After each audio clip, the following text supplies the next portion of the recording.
That time I got reincarnated as a demon lord, English, by LordedoMal44.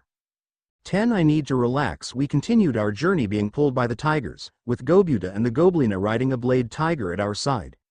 According to the kobolds, the trip had been reduced by a few days because of the speed at which the tigers were moving, but unfortunately for me, they were still slow. Tigers can head on Stormfang wolves in speed, but not with my Stormstar wolf mimicry. Well, it doesn't matter so much. So Goblina can enjoy the company of the red-haired Goblina. Tell me, am I good or not good with my subordinates? Less than. Greater than again. I prefer not to discuss emotions with you, sage. I turned my eyes to Goblina, who was talking to the red-haired Goblina. Even though I'm happy for him, this guy, getting a girlfriend before his own boss. I think I'll have some really fun extra training with him when we get back to the village. But, of course, he can enjoy it as much as he wants for now. Ha ha ha ha ha, just wait. Goblina-kun. Less than. Greater than I will not discuss this matter with you. Hey, tell me. What is this Goblin Kingdom thing you were talking about when you first appeared? I turned in the direction the voice was coming from, looking toward the sharp-tongued Goblina that sat beside me. Of course, magical perception and clairvoyance had already warned me of her approach, so I wasn't surprised when she sat down next to me, although that was a little surprising in itself. Why should I tell you anything about this? Oh, come on, is this how you're going to treat me?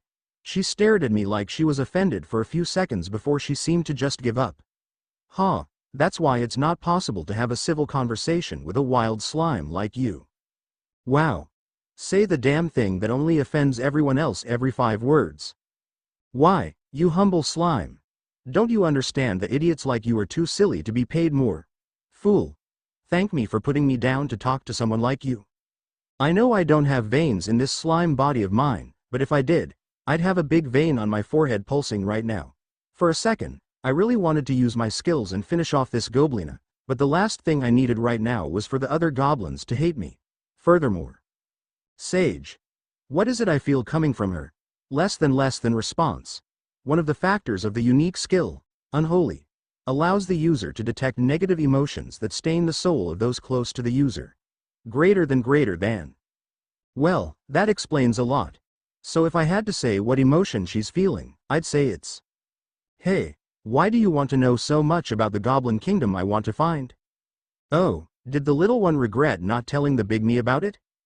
Seriously, this girl could contain a bit of debauchery when talking to someone, couldn't she? Doesn't she know how to respect her elders?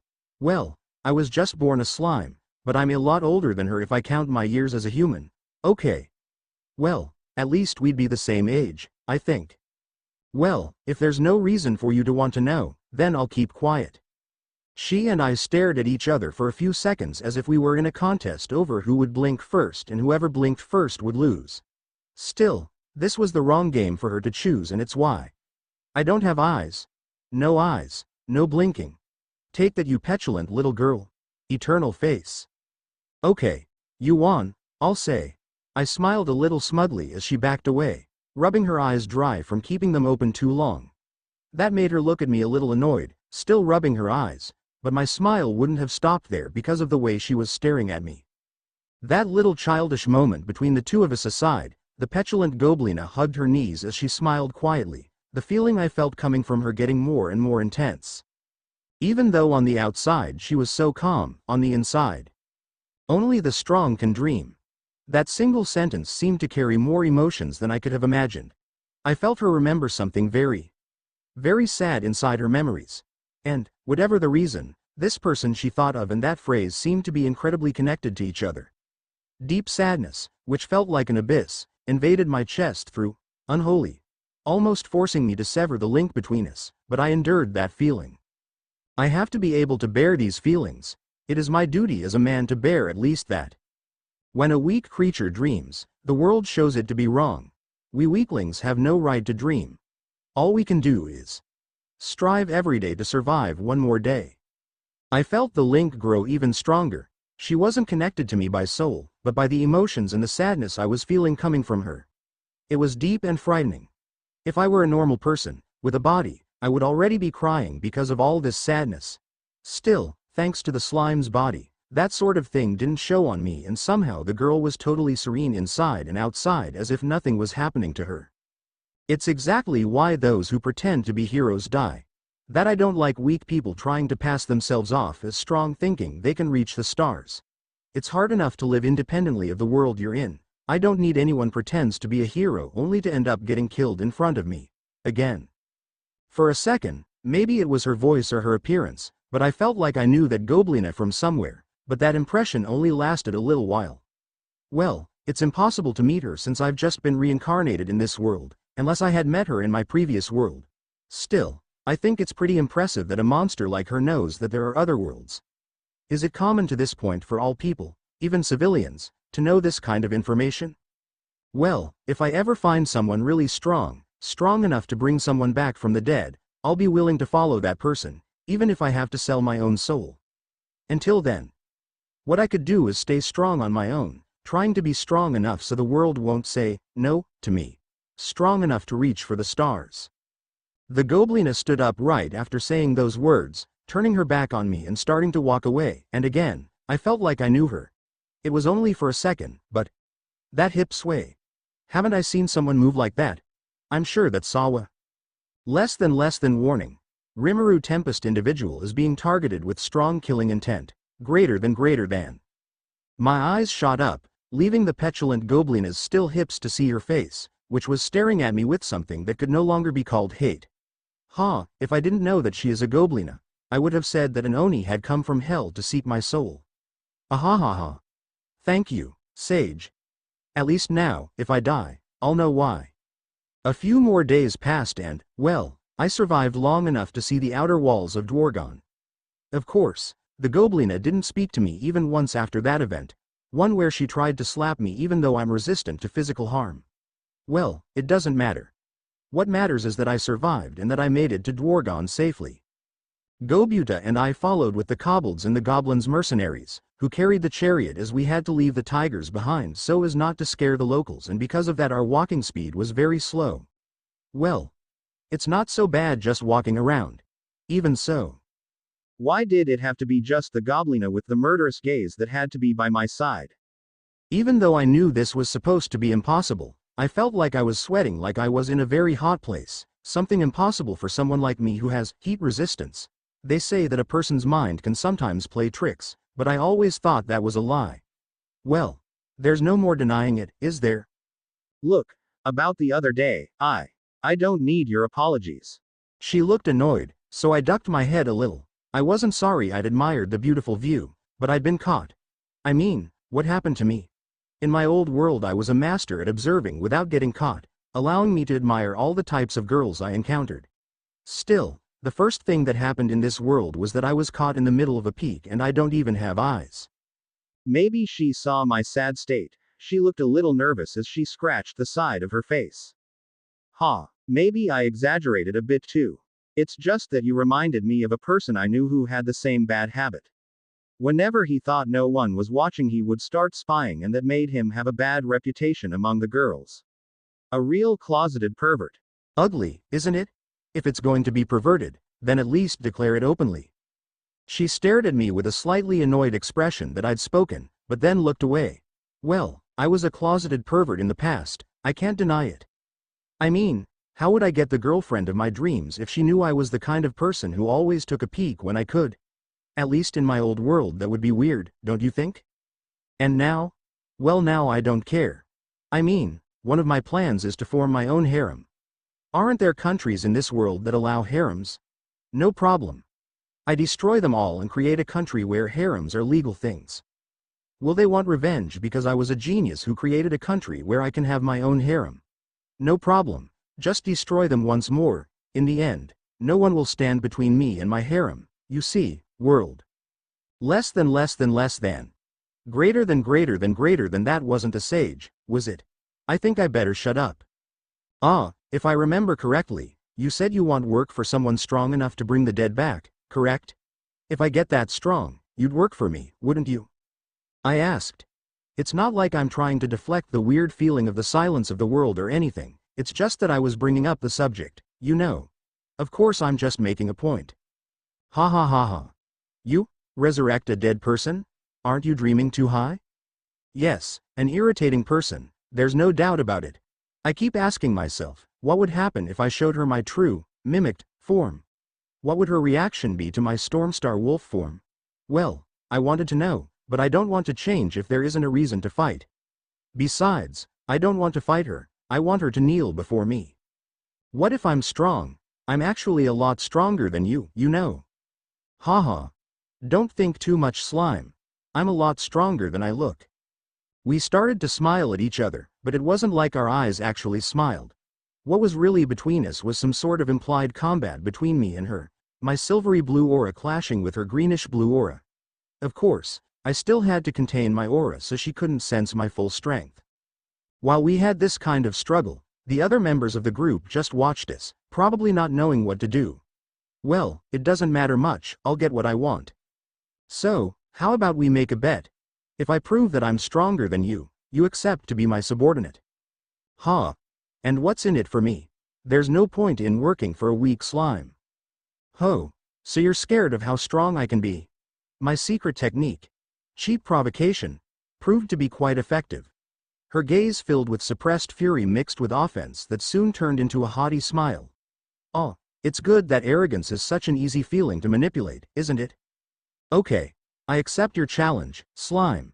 If you prove you're stronger than me, then I'll accept to serve you until I find someone who can raise the dead. We shook hands, a smile on our faces. That's going to be the subordinate I'll get the easiest. I mean, she was losing to a blade tiger. How could she beat me? Even though she looks a little impressive, at least from the Great Sage's point of view, there's no way she's really a threat to me at my current level. So, how do I prove I'm stronger than you? I asked, seeing how we'd gotten to the end of the inspection line. We would go side by side with the traders into the countryside of Dwargon. They would pay us a sum for saving their lives and for borrowing the tigers so they could get here. The time we had to do this test was not much considering that later we would have to go our own ways. The Goblina seemed to realize this fact, looking around as if looking for a way to test which of us is the strongest. Honestly, the image of her looking around confusedly was a little cute, but I avoided saying it out loud. After all, even if she can't do me physical harm, I still don't want to be slapped. Soon, her eyes gleamed and she turned toward me, and... How about if we do? Hi, what are we seeing here? Oops, looks like we triggered an unwanted event. Two wild idiots, humans appeared. That sounds like a fantasy story, doesn't it? What should I do now? What would a good-hearted, bright-armored sword hero do now? I want to do the exact opposite. Looks like a group of monsters decided to come out of the forest. No, you don't think they'll mind if we exterminate them here, do you? The pair of idiots raised their weapons as they looked at me and the others, which caused the hobgoblins to band together around the kobolds to protect them. Goblina, who was beside the red-haired Goblina, ended up going along with them, leaving me alone in front of the group with the petulant Goblina. Hi, aren't you supposed to be with me? And look what we see here, there's a cute one among them too. We have an obligation to have a little fun with her to see if she's friendly or not, don't we? Friendly. Words that did nothing to match the disgusting smile the pair made, which made me feel very uncomfortable. These fools. Are they thinking of having fun with my prey? Don't they know never to touch a wild dog's bone? Do they really want to find their dead relatives? I looked at the pair of idiots and then, an absurd amount of anger began to flow in my chest. This anger was not mine, of course, but the petulant Goblina's, and, I have to say, what rage is this? Maybe it's because this Goblina was someone who was born into this world much longer than I was, but her feelings were so deep and real. Unholy. Activated against my will, and all sorts of negative emotions began to flow inside my chest, even against my will. Ahahaha. So what, little girl? Are you going to accompany us for good and prove your friendship, or are you going to prove to be an enemy? The petulant Goblina looked conflicted, not sure what she should do to get out of the situation she was in and avoid trouble. See her, with that nervous look on her face. Do they dare reach out for my fangs? They won't get out of here alive. You know, petulant little girl, I wanted to show you just a little bit of my strength so it would look like a fair contest, but these guys pissed me off too much, so I need to relax. After all, no one messes with my current and future subordinates and leaves in one piece. I said this for thought transmission, surprising her a bit, and stood in front of the pair of idiots. Now, between the two idiots and the Goblina, I allowed my aura to leave my body, radiating in all directions, scaring everyone around, who weren't human and therefore insensitive to the aura. Are they that weak? Hey, you two? You said some pretty rude things, didn't you? Are you suicidal? Do you want to die? The two were surprised to see this line coming out of me, a slime. Maybe it sounded like stereotypical punk, but that's the line that best expresses my anger. After all, even though the Goblina's anger had been replaced by surprise at my aura, I was still feeling angry for her, for my future subordinate. Who do you think you are to talk to us like that, you disgusting monster? Do you want to die? Oya, you're not even able to think in your own threat line? Is your brain not even working for that? My teasing worked perfectly and the idiot guy lost control of his actions. He unsheathed his sword, startling the people behind me, particularly the Goblina, but I remained unchanged. After all, this guy is so weak that I feel like it's an offense to compare him to a goblin. At least, to that petulant Goblina. You will regret it. His sword drew an arc toward me, a red glow indicating the use of some type of magic or skill glowing on the sword's blade. If I could have a smile on my pretty face, then I would have an even bigger smile right now. And the moment his sword touched my body. Itadakimasu. In an instant, using Predator, I devoured every sword and skill he tried to use against me. For some reason, Great Sage Analysis announced that it would take a while to fully analyze what skill this human was using, but I think that's okay. Gochisu-sama, after all, I need nothing but my power to make these insolent humans pay for their sins. What did you do, you little monster? Me? I just started playing? Tisk. Hey guys. Attack all together. Tutururu. Other wild idiots. Humans appeared. The number of insolent idiots I have to do away with has increased, hasn't it? This makes me so happy. It's not that I'm angry about this slow journey with the kobolds, the petulant things the Goblina told me or anything like that. But these humans will suffer. Well, why don't you guys play with me a little more?